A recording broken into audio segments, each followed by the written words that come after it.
안녕하세요. 닥터 꼬집입니다. 우리가 살아가면서 앞니를 다치지 않으면 제일 좋은데 어떤 사람들은 정말 자주 다치는 것 같아요. 그러니까 뭔가 쿵 하고 부딪혔을 때 얼굴에서 외상을 당한다고 했을 때 일반적으로 앞니가 깨지는 경우들이 발생을 하고 아니면 뭐 어떤 다툼이 있어서 그런 주먹 다짐이 있을 때도 앞니 부위가 다치기도 하고 아니면 우리가 일상생활을 하다가 젓가락이나 포크 같은 걸 씹어서 앞니가 깨지는 경우도 있는데 이게 참 어렸을 때 중학생, 고등학생 때 다쳤던 분들은 그 시절에 이미 치과 치료를 받아서 분명 본인의 앞니가 치료를 받아서 이게 언젠가는 좀 문제가 생길 것 같다, 불안하다는 인식을 가지고 계세요. 이 환자분 같은 경우에도 어렸을 때 치료를 받아서 앞니가 약하다라는 건 인지를 하고 계셨는데 한 번쯤 바꿀 때가 됐다는 생각을 가지고 있었는데 잇몸에 뾰루지까지 올라온 상황에서 이제 저희 병원을 찾아오신 분이신데 한번 꼬집어 보도록 하겠습니다. 네, 이 환자분 케이스는 15살 때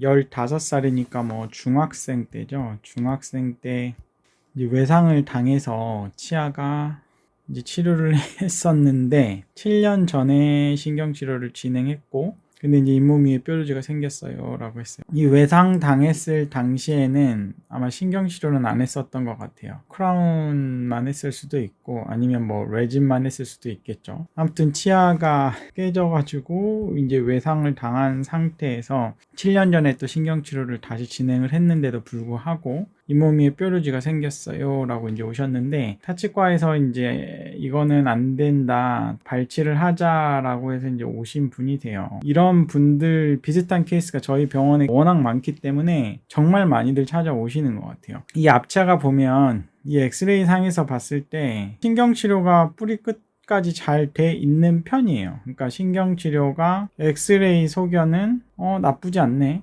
괜찮다. 그런데 이게 뿌리 끝에 염증이 생겨서 뾰루지가 생겼기 때문에 신경치료를 괜찮게 했는데 염증이 생겼다, 뿌리 끝에 염증이 생겼다, 이거는 어쩔 수 없으니 발치하고 임플란트 하셔라. 앞니기 때문에 임플란트를 못 할 수도 있고 브릿지를 해야 될 수도 있다 라고 이제 진단을 타치과에서 받으셨는데 이런 분들이 정말 많아요. 신경치료가 잘 됐느냐 안 됐느냐를 제가 엑스레이 상으로만 판단을 하면 안 된다고 했죠. 결국 눈에 보이지 않는 세균과의 싸움이기 때문에 결국 신경치료가 엑스레이 상으로 괜찮아 보였어도 이 부분이 이제 고름이 생긴 거예요. 우리가 잇몸 고름, 잇몸 여드름, 뾰루지, 뭐 잇몸에 뭐 염증이 났어요, 이런 표현들을 이제 사람들이 쓰시는 거고, 이 부분이 우리가 임상적으로는 사이너스 트랙이 생겼다라고 해요. 그래서 사이너스 트랙을 생겼을 때는 이 생겼다는 것 자체가 이미 안쪽에는 뼈가 많이 녹았다, 이 뼈가 많이 녹은 증거예요. 그리고 이 앞니 크라운이 안 예쁘죠. 그러니까 안 예쁘기 때문에 어쩔 수 없이 교체를 해야 되는데, 환자분이 만약에 이런 뾰루지가 없었다고 하면은 이 크라운을 또 크라운만 교체하시는 선생님이 있기는 해요. 근데 저는 그게 좋지 않다고 말씀을 드렸고, 이걸 뜯어 봤더니 이제 재신경 치료를 해야 돼요. 안에가 지저분하니까, 내부가 매우 지저분하고 이 안에가 또 변색이 돼 있죠. 이렇게 변색이 돼 있는 상태에서 크라운을 다시 뒤집어 씌워도 미묘하게 안 예쁘다고 말씀을 드렸어요. 그래서 이 부분을 이렇게 과거의 재료를 다 끄집어내고 지저분한 거를 싹 드러내고 이 부분에 변색이 된 것도 실활치 미백을 통해서 밝게 만들어 줄 거예요.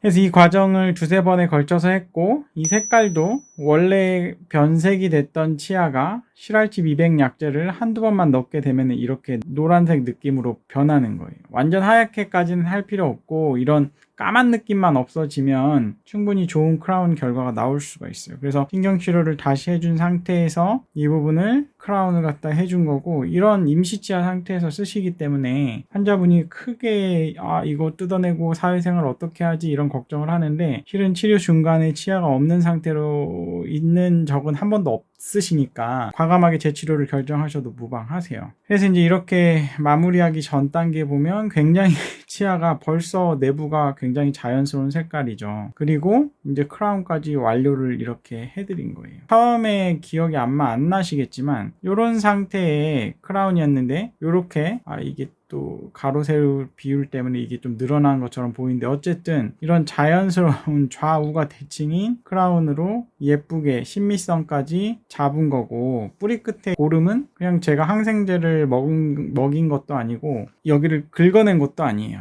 그러니까 우리가 내부 청소를 했던 여기가 저절로 고름이 없어진 거죠. 1년 후에도 이제 점점점 뼈가 생기는 거, 1년 후에까지도 염증 재발이 안 되는 걸 관찰할 수가 있었고, 계속해서 이제 체크업을 오고 계신 분이십니다. 뼈가 1년 후에 했는데도 만약에 안 생겼다, 여드름이 재발이 된다, 치료가 실패한 거죠. 그러면 그때 발치하나요? 발치가 아니라고 말씀드렸죠. 뿌리 끝으로 접근을 해서 염증 제거하고 뿌리 끝 잘라내고 틀어막는 치근단 수술이라는 옵션이 우리에겐 또 있다는 거예요. 그래서 재치료할 때 재신경치료를 어디서 하느냐, 어디서 해야 되나요? 이게 실패를 만약에 하게 되면 어떤 넥스트 스텝이 뭐냐를 볼 수가 있어야 돼요. 그러니까 넥스트가 발치라고 하면은 거기서 재치료를 하지 마시고 넥스트로 치근단 수술이랄지 아니면 치아 재식술이랄지 이런 넥스트 살릴 수 있는 치료 옵션을 갖고 있는 병원에서 하셔야 아무래도 그 치아가 성공률이 낮기 때문에 그 넥스트에 또 한 번 살릴 수 있는 성공률을 높여야 된다고 말씀을 드린 거예요, 제가. 그래서 성공률을 높이기 위해서 어떤 치과를 선택해야 되느냐는 제가 누누이 많은 케이스에서 설명드렸기 때문에 여러분들이 재치료 선택을 하실 때는 정말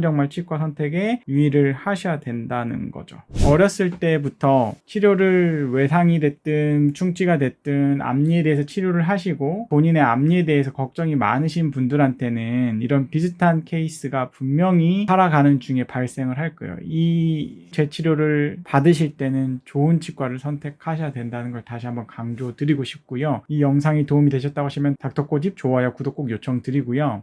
이 영상을 보시다가 궁금한 게 있으시면 댓글을 달아주시면 저희가 마이덴TV라고 다른 질문에 대한 대답을 하는 채널이 따로 있거든요. 그 채널도 구독이랑 좋아요를 꼭 해주시면 감사하겠습니다. 경청해주셔서 감사합니다.